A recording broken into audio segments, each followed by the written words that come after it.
Hey everybody, welcome back. We're back in Planescape, yeah. Matt still miraculously has his voice after last week's episode. Well, yeah, for you it's been a week. For me it's been, 30 seconds? Yeah, so maybe a minute. You did take some time to adjust your microphone. That's true. Episodes, That's true, I did. Yeah. That's true, I did. Behind the scenes. Yeah. Should we go back and talk to Emmerich a little more? Oh, geez. Are you ready for that? I mean, it's not a big deal.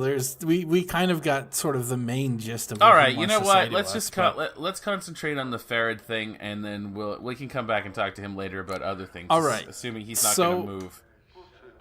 Before we do that, however, I did want to kind of sort of consult with you about sort of the direction that we're going to take this. Now, I've gone under the impression that since we're kind of focusing mostly on social stats, that we want to be a fairly talky type person, sort of running away if it comes to that. That you did mention sort of that when we were doing our character creation, but I'm going to give you I'm just going to ask the question basically, do we want to try for a pacifist playthrough of the game, or are we gonna fight?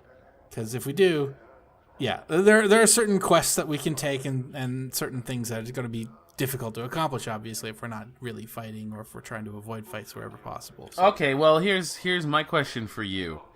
Have you ever done a pacifist playthrough of this? I have. All right. And would you recommend it?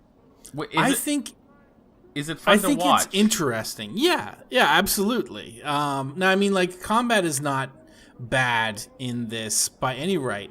But it is an old Infinity Engine type game, and so right. Combat can be a little bit clunky from time to time. And yeah, honestly, though, one of the cool things about Planescape Torment is that it was developed in such a way that when played deftly, you're able to. I'm sorry about pausing and removing the screen, guys, but yeah, when played deftly, you can actually get through the game without fighting more than roughly about 4 times for the entire game.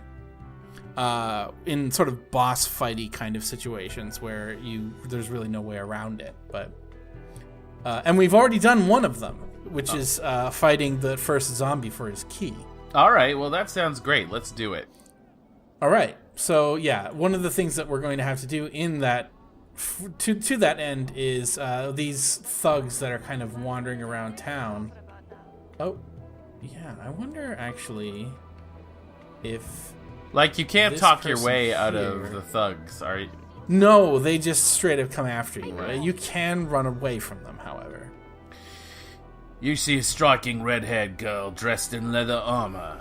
Her right arm is covered with a series of interlocking plates that look as if they were taken from the skin of some creature, and a horn shoulder piece that protects her left arm. Oddly enough, she has a tail that's flicking back and forth as you watch. Pike off. Greetings.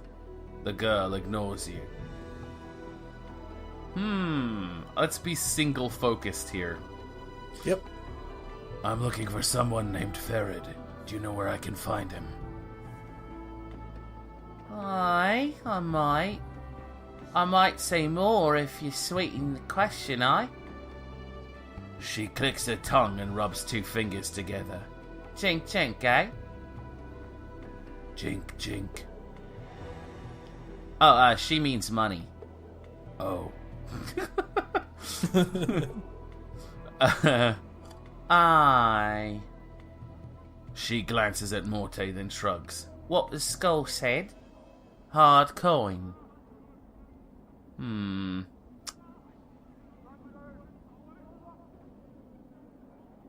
I'll let you know she is worth the price. Is she? Yeah. Yep. All right. How much?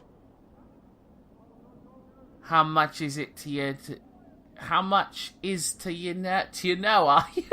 Sorry. It's all right. I can take like a normal sentence and spin an accent on it. She's meant to have something of a brogue, actually.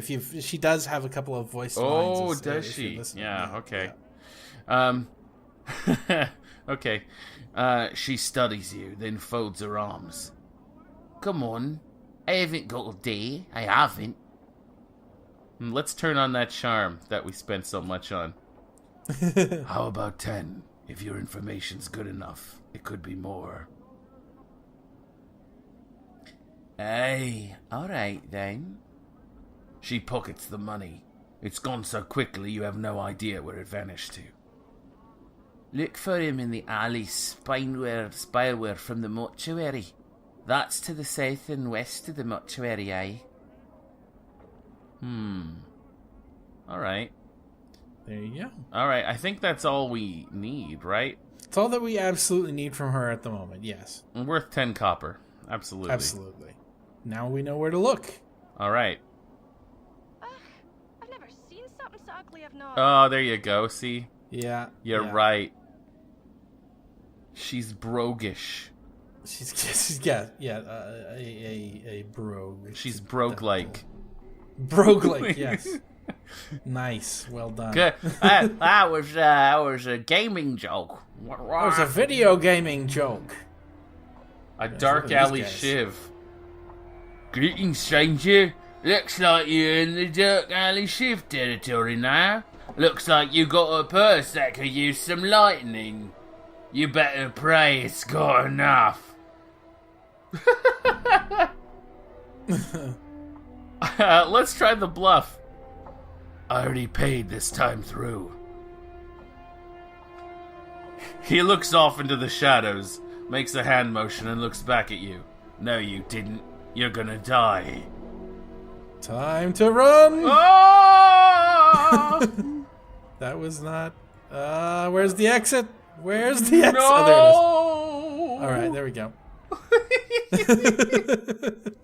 Whoops. Done. We're so badass. Oh yeah, absolutely. Oh my god. This is gonna be rough, eh? I mean, it has the potential to be fairly rough, yes. Alright. We, no, that's fine. Yeah. But, I don't know if I would necessarily call it rewarding, but it's definitely something interesting. I don't know if I would call it rewarding. Well, I mean, there are certain parts of the game that you do miss, obviously, if you're not going, if you refuse to fight anybody. But at the same time, it's a cool accomplishment. All right, can we check our stats for? Okay, just hold on. We'll get this done. The man before you looks to be middle of height and years.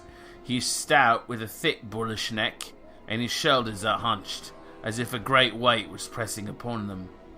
He wears an impatient look as he stares at the black monolith in front of him. Greetings. The man throws you a glance. Here's room cutter. No need to ask my leave to stand here. Actually, I wanted to know what this monolith was. It's a tombstone for the plains, he scoffs. Graveyard of names are scratched on that rock. Can only hope my name's the one that'll split the stone in twain. He points at the base of the monolith. Quentin, right here, hammered in, and just as hard enough to send the damn thing crashing down. Tombstone for the plains. Aye? Quentin smiles ruefully. The dusty scratch the names of the dead on this monument here. He gestures around him. And on the walls of this place. Not enough space by my reckoning, but no matter, they do their best. Can barely read half the names. What are you doing here? Reading the new arrivals. Trying to find a new one every day. Try and remember if I knew him. Nothing more. The dustmen record the names of all that have died on this monument. I mean, yeah. Okay, that's fine. I see. Farewell. All right. Okay. I thought he was enough. going to give me more clarification, but he just repeated himself. Yeah, well, I mean, he didn't say the exact same thing. He did give you a little bit more clarification as to what the whole deal there is. I thought that this was kind of a cool concept. Yeah, Something it is neat. Yeah. And it is usable in a quest later on down the line. Nice. Okay. Yep.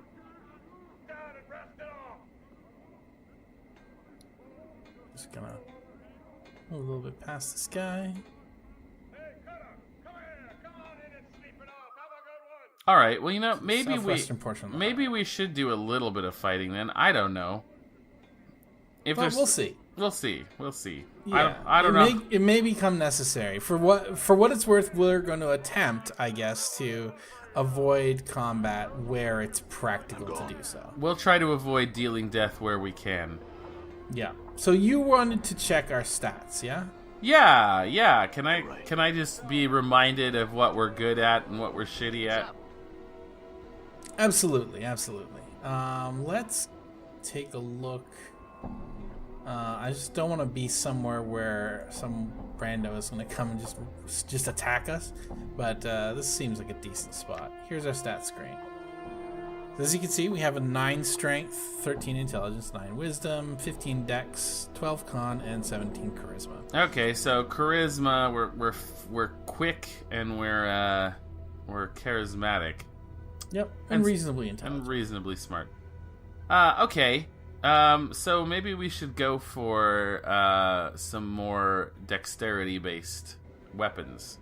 A little bit roguish. Yeah, something that we can deal damage with from afar. Yeah. Some range. Oh, from afar, something. Okay. We already have the green steel knife here, which is a decent weapon for the start. Yeah.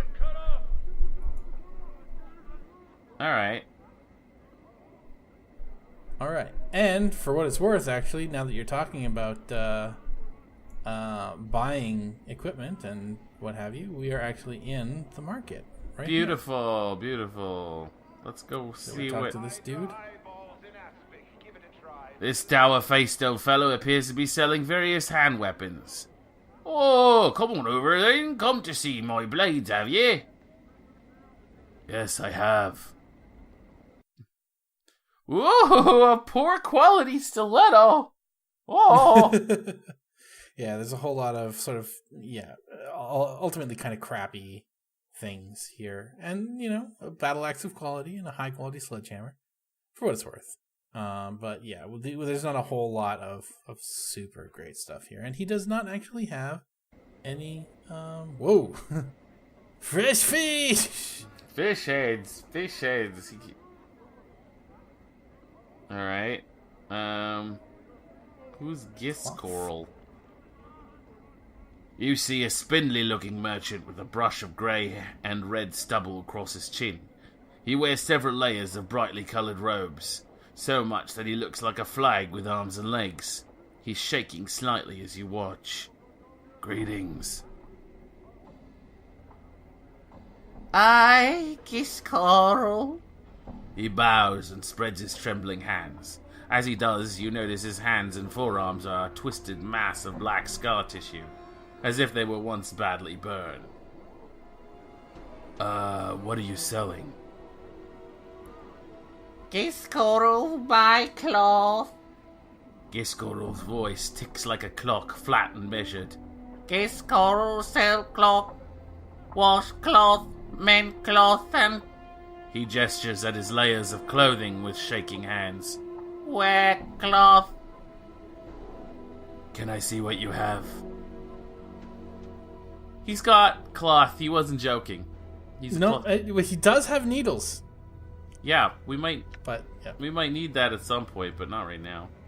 Entirely possible. Yeah. So there is not a whole lot in here that we can make immediate use of. Are ranged weapons a thing in this game? I don't remember. I believe so, yes. Okay. But yeah, melee is kind of what I always did. I'll be honest, in these old Infinity Engine games, I really didn't use ranged equipment a lot because when I was younger, at the very least, it always felt like it was a huge waste of money to use stuff that had ammo that you had to replenish. Absolutely. Yeah. So that was always a thing that kind of, I wouldn't say necessarily tripped me up, but did kind of seem like Also, it's usually inevitable, right? Because they catch up with you, and then you have to be in melee anyway, so... Pretty much. Unless you're doing enough damage to take someone out at a distance, but that's rarely the case. Usually, if you're going to be the ranged character, you're also going to be the character in the back while you have melee characters sort of doing the fighting. So. Which we could potentially do, right? Eventually. Absolutely. Yeah. If we wanted to, yeah. Alright. Well, let's keep going then. Let's screw around. Alright. Let's go meet Reekwind. Alright. One of the more memorable NPCs in the game. This man is looking at you with a strange, bug-eyed stare.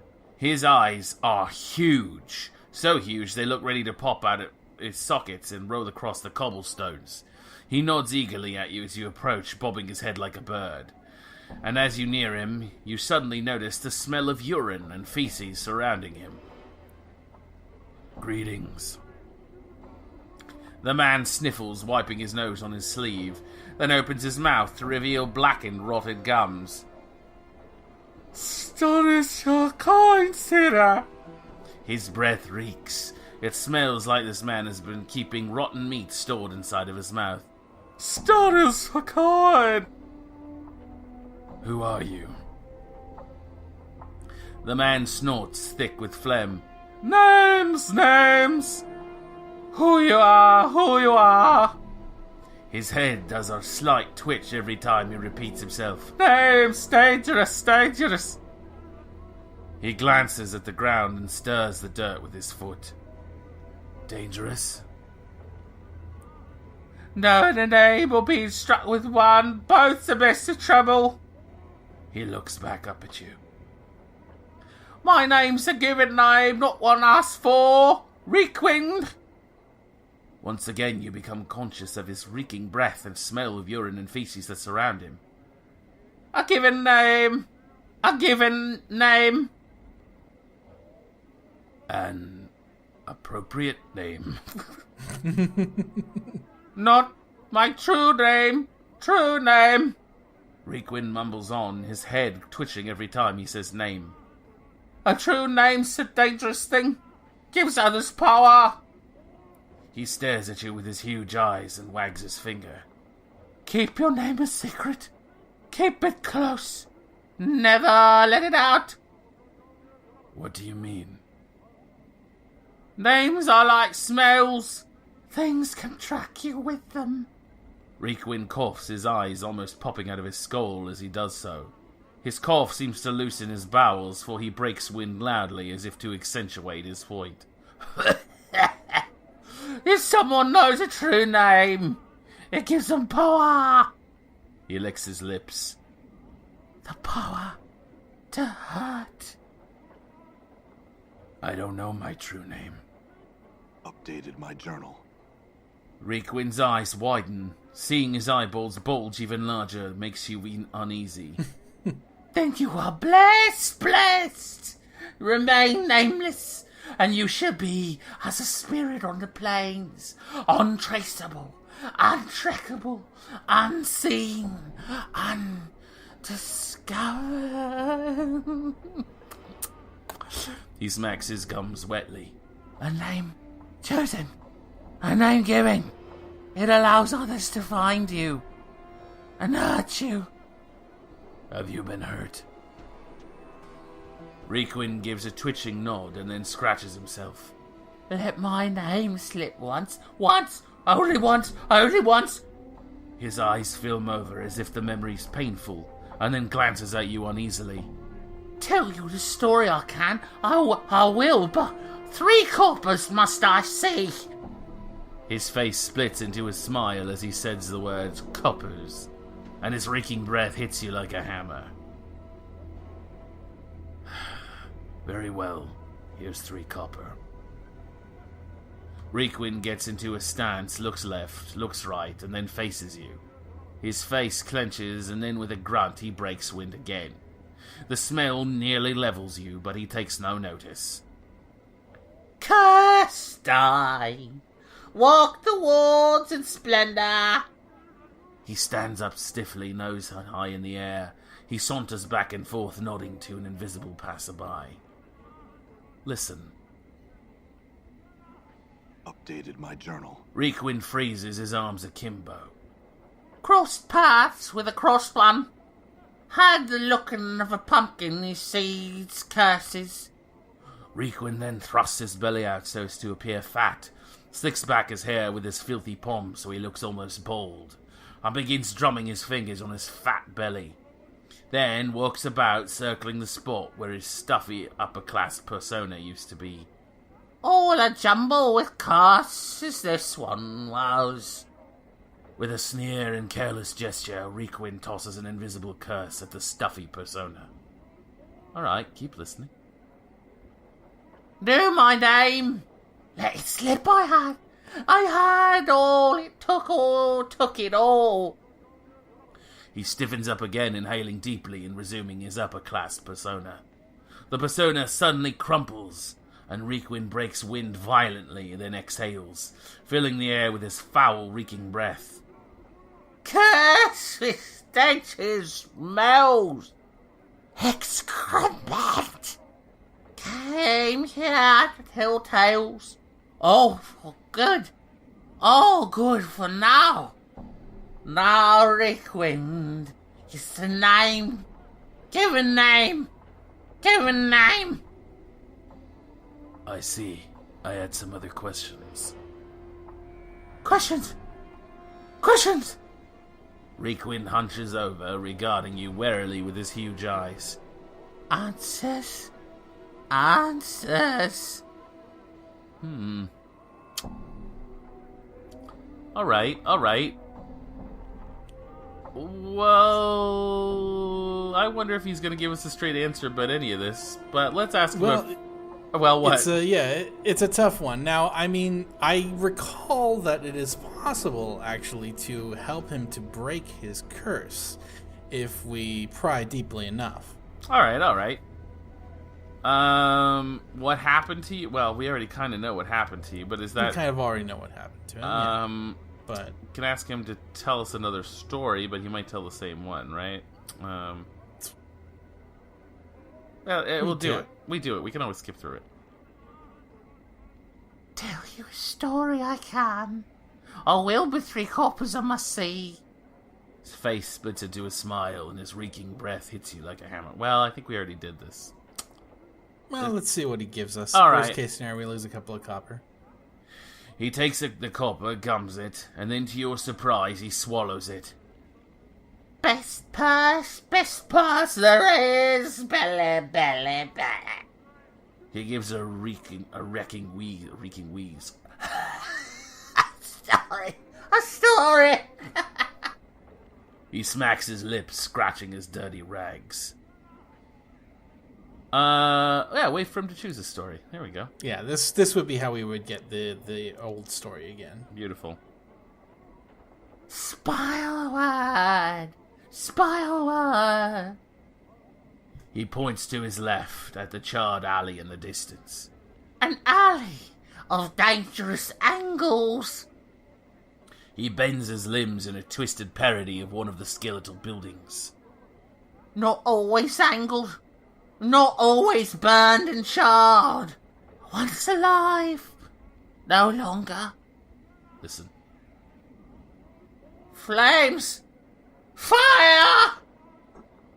He flings his hands up into the air, then waves them to simulate flames. The alley burn. Get smoke. Us everywhere.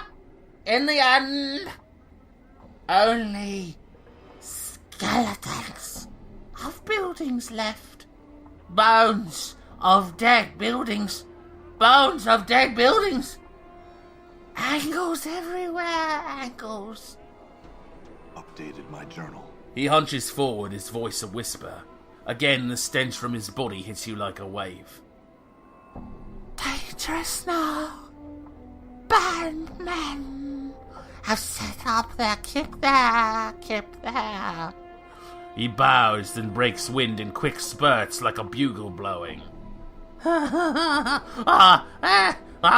That's the tale of how street becomes an alley of dangerous angles.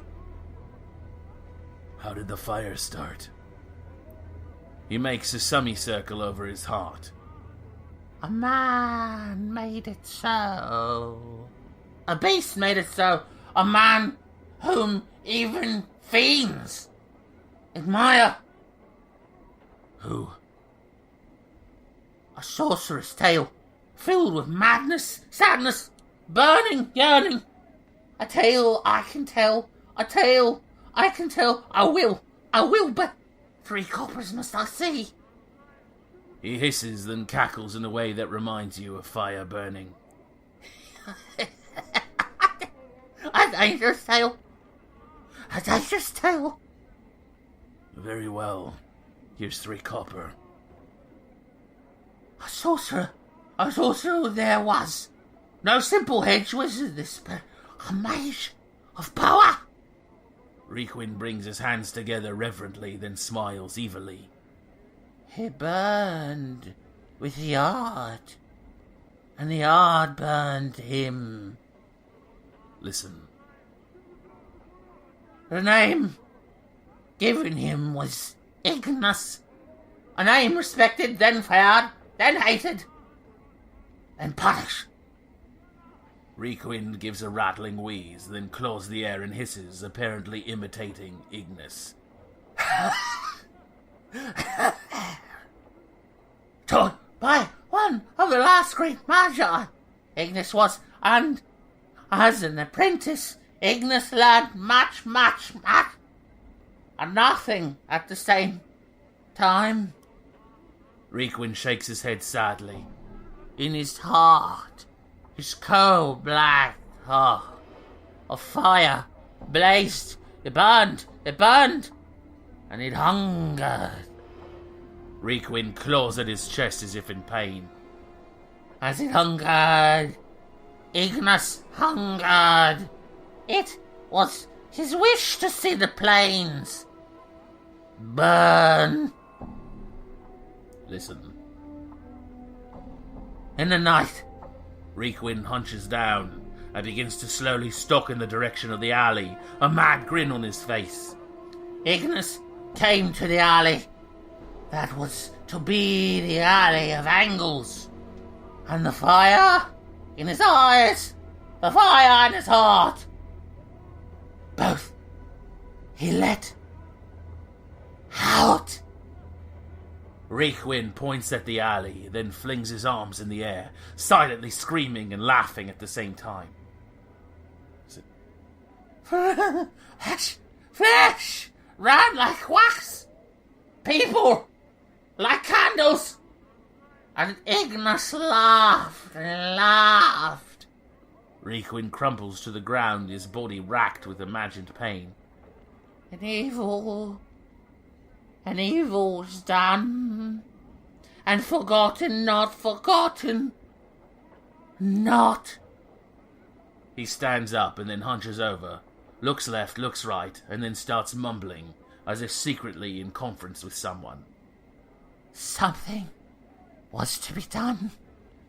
Be done. He stands up, stiffly, his face resolute.